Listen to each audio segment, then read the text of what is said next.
আমার শাশুড়ি আমার স্বামীকে বলল, এইবারও যদি তোর বউ আবারও মেয়ে জন্ম দেয় তাহলে কিন্তু আমি তোকে আবারও বিয়ে করাবো, মনে রাখিস। আমার স্বামী বলল, মা ও এখন প্রেগনেন্ট, এসব কথা শুনলে ও অনেক কষ্ট পাবে। পাশ থেকে ননদ বলল, তোর বউ কষ্ট পাবে এতে তুই অনেক চিন্তিত, কিন্তু মা যে খুব আশা করে একটা ছেলে সন্তান চেয়েছে, এর কোনো দাম নেই তোর কাছে। তখন আমার স্বামী বলল, এত দাম দেখিয়ে কি হবে, এটা কি ওর হাতে?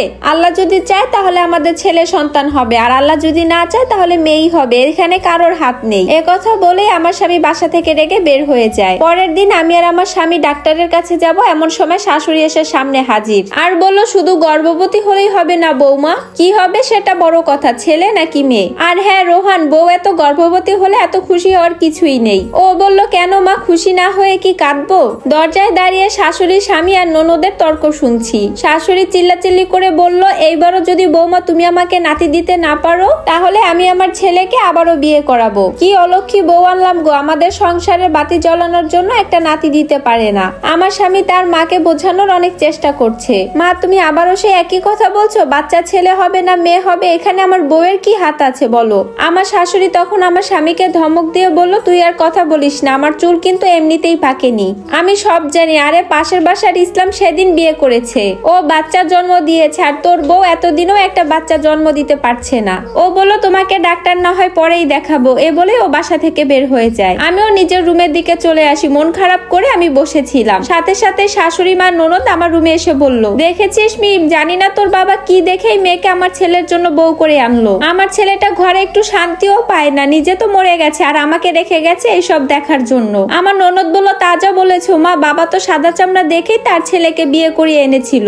না দেখলো গুণ না দেখলো শিক্ষা। শাশুড়ি বলল, শুধু কি এটাই, বিয়ের এত বছরও ভালো করে রান্না বান্না করতে পারে না, আর তার মা বাবা বিয়ে দিয়ে নিশ্চিত হয়েছে, 2 টাকার জিনিসও দিল না সাথে। কুটুক্তি করে আমার ননদ বলল, আহা মা, এভাবে বলো না, পরে তোমার ছেলের বউ বলে বসবে আমরা যৌতুক চাই, তার মুখে এখন তো আবার খই ফুটে। তখন আমার শাশুড়ি বলল, কিসের যৌতুক? শ্বশুর বাড়িতে আসার সময় ঘর সাজানোর জন্য মেয়েরা তো এমনিতেই জিনিসপত্র নিয়ে আসে। ননদ বলল, তোমার যা কথা মা, এত বছরে বিয়ে হয়েছে, ঘর সাজানো তো দূরের কথা, ভালো একটা কাপড় দিয়েছে আমাদেরকে, 2 ঈদে যেই সব কাপড় দেয় মনে হয় ফুটপাত থেকে কিনে এনেছে। আমি দিন রাত এদের এসব কথা শুনতে শুনতে অসহ্য হয়ে গেছি। কত সহ্য করা যায়, এরা কি ভাবে আমি মানুষ নই? আমি ওদেরকে কোনো কথার উত্তর না দিয়ে রুম থেকে বের হয়ে গেলাম। দিন যায়, আমার কাজ করতে বেশ সমস্যা হচ্ছে, একটা ছোট মেয়ে সামলাচ্ছি আর পেটে একজন, পরিবারের এত মানুষের কাজ আর পারছি না আমি। রান্নাঘরে এসব চিন্তা করতে করতে আমি রান্নাঘর থেকে ড্রয়িং রুমে আসলাম। এসে দেখলাম সোফায় বসে আমার শাশুড়ি আর ননদ টিভি দেখছিল।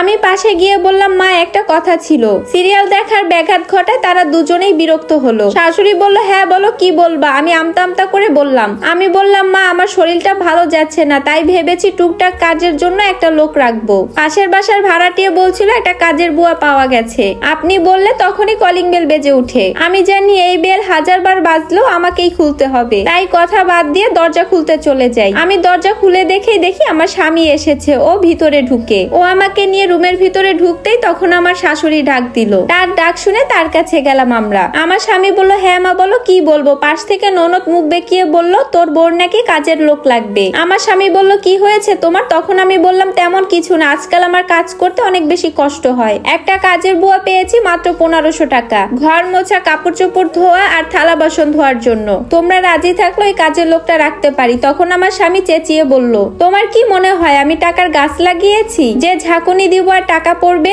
এমনিতেই তো একটা মেয়ে আছে, আরেকটা মেয়ে হলে কি হবে আমি সেই চিন্তাই বাঁচি না, আর তুমি আছো কিভাবে আরামায়েশ করবা তা নিয়ে। বলি, আমি কি জমিদার নাকি ছোট্ট একটা চাকরি করি, সেই টাকায় কিভাবে সংসার চালাই সেটা আমি একমাত্র জানি। মেয়েগুলোর ভালো বিয়ের ব্যবস্থা তো আমাকেই করতে হবে। আমি আমার স্বামীর কথা একদম স্তব্ধ হয়ে যাই। আমি ভাবছি আমার স্বামীও কি পুত্র সন্তান না হওয়ার জন্য আমাকেই দায়ী করছে সবার মতন। ও আরো বলল, সারাদিন তুমি কি এমন কাজ করো, শুধুমাত্র তো রান্না বান্নার ঘরটা পরিষ্কার করা, ব্যাস এতটুকুই, তার মধ্যে কাজের লোকও লাগবে?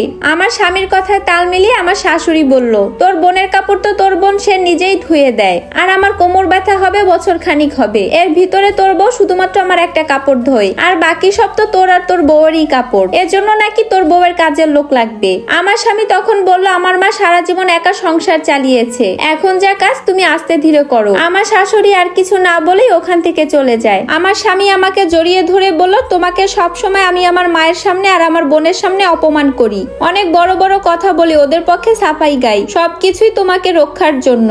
এ কথা শুনে আমি আমার স্বামীর দিকে হা করে তাকিয়ে আছি। কিছুদিন পর আমার ননদের বিয়ে হয়ে যায়। এ ঘটনার 3 বছর পর আমার ননদ, তার স্বামী আর তার শ্বশুর এসেছে আমাদের বাসায়। আমার শাশুড়ি বলল, বিয়ে হঠাৎ করে কিছু না বলে চলে আসলেন? ননদের শ্বশুর বলল, কেন, আপনাকে তো অনেকবার বলা হয়েছে, আপনার মেয়ে এখনো পর্যন্ত 3টা ছেলের জন্ম দিয়েছে, তাই আমি আমার ছেলেকে আবার বিয়ে করাবো, আমাদের বংশের মেয়ে দরকার। তখন আমার শাশুড়ি বলল, এটা কেমন কথা বিয়ে, মানুষ বংশের ছেলে না হলে কথা শোনায়, আর আপনি মেয়ের জন্য আমার মেয়েকে পাঠিয়ে দিবেন আর জামাইকে অন্য একটা বিয়ে করাবেন? তখন ননদের স্বামী বলল, আম্মা, আমার বাবা যেটা বলেছে সেটাই ফাইনাল কথা, আমার ঘরে একটা লক্ষ্মী মেয়ে দরকার। শাশুড়ি সব বুঝতে পেরে আমার দিকে তাকিয়ে বলল, আমাকে তুমি ক্ষমা করে দাও বৌমা, আমি আসলেই ভুল করেছি। তখন ননদ বলল, আমাকে ক্ষমা করে দাও ভাবি। তখন আমি হেসেই সবাইকে ক্ষমা করে দিলাম। আর এই সম্পূর্ণ স্টোরিটা একটা আপুর লাইফ থেকে নাও। আমাদের সমাজে এরকম অনেক আছে, একটা পুত্র সন্তানের জন্য বউদের প্রতি অনেক অন্যায় অত্যাচার করে, আসলে কেউ বুঝতেই চায় না। পুত্র সন্তান হোক কিংবা মেয়ে সন্তান হোক, সবই হচ্ছে সৃষ্টিকর্তার দান।